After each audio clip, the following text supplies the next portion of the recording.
Uje Pap Uyo. Et tout ce que ma commission. A fond man dans les boissons. Au prix de mon étoile quand ils sont. Ils connaissent nous. Et nous. Et c'est.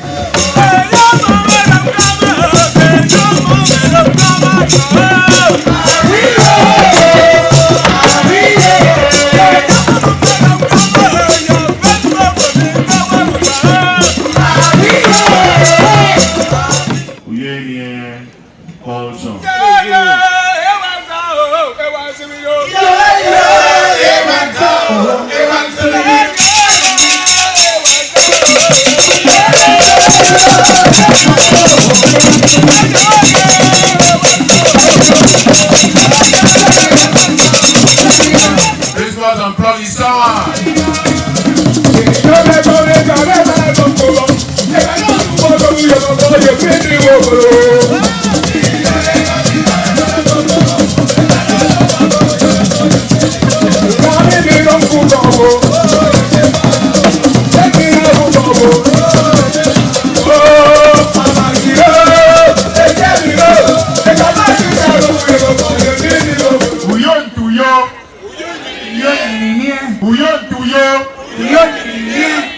Uyo